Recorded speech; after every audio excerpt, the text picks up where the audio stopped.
Donald Trump is not the sort of man to let a legal jeopardy ruffle his feathers, but it's clearly enough to ruffle his hair, I'm gonna say. I'll call it hair. Now, Trump's appearance has very little to do with the threat that he poses to America or to democracy, but I am always struck by the massive gap between the way his advocates in the media and his cultists on the ground talk about him as a man, as a figure, and how he actually looks and how he actually talks. And I have a point that I wanna make out of this, but first I do wanna make fun of him a little bit more. So if we can go to a few more shots from that.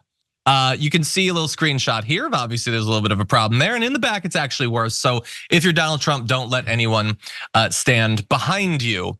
But when I say the way they talk about him, I want to go to a quote from just last night of Jesse Waters, who said they're sending MSNBC anchor Rachel Maddow down there, and she's looking at him like an animal. Man, his hair is really orange. Look at his eyes and his lips. He's angry, he's mad, he's upset. And I include this in part because they're saying that she's mocking his appearance. I don't think that she really is, but I am, so it's fair to include this. Watching him, they're not providing any sort of legal analysis. They're acting like he's a zoo creature.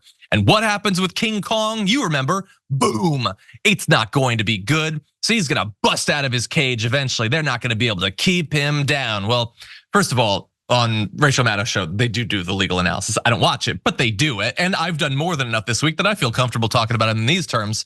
But he's not a wild beast. He's not an alpha silverback gorilla who's going to bust out. He's not a guy who cares only about being strong and defending people. He's a guy who's utterly obsessed with his appearance, which is fine. Many people are obsessed with their appearance. I'd say it's more common perhaps than it's ever been in American history. But let's be honest about that. Let's take another look at Donald Trump, and we're gonna go away from his hair. And I just want you to take a look at this recent picture. If you do that to yourself, you're allowed to do that. You're allowed to paint a circle onto your face and not have it continue past that circle. You can do that. But let's be honest about what you're doing. You cannot pitch this as a person who is utterly authentic and real. He's not telling it like it is. He's not even presenting it like it is because he cares more about his appearance. He's vain. He's human in that way. Talk about him in those terms and not about him being this force of nature, this King Kong creation or something. I just think it's insane how they pitch this guy who is so much less than they give him credit for. Brett, what do you think? In the future, people will look at Donald Trump the way we look at like people who wore powdered wigs. And the reason that they put on the makeup with like the big blush is because everybody had scurvy because they were malnourished. Trump's the opposite.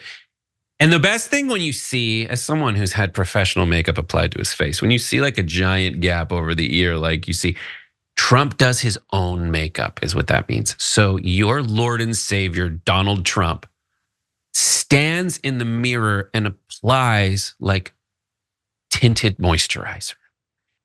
He puts on a self-tanning, like skin changing agent to his face.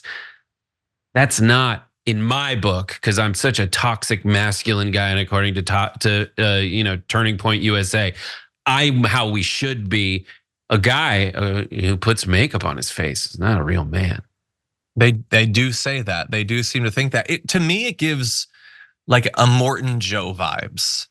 Like you want the idea that this person is in their prime and they're virile, but he's not doing the things to attain that toxic old-timey physical appearance or whatever. Yeah. And he still wants it. I'm not even saying he should want it, but he does want it and doesn't work for it and then paints it onto himself. Yeah.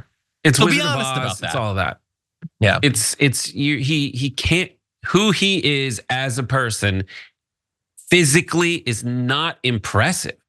He has an insane hairdo, an insane crazy hairdo. And anybody else has that isn't already your favorite person, you make fun of it. People have for years and years because it's so ridiculous. He's peacocking.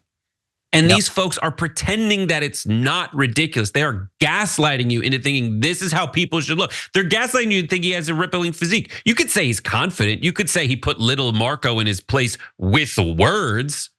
Yeah. But he's not physically impressive, guys. Yeah. And again, he doesn't need to be, but they pretend that he is. Anyway. And you're stupid if you believe it.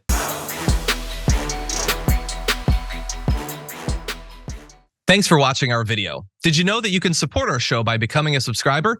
Just click the subscribe button and also ring the bell so that you get notifications when we're live or when we post new content.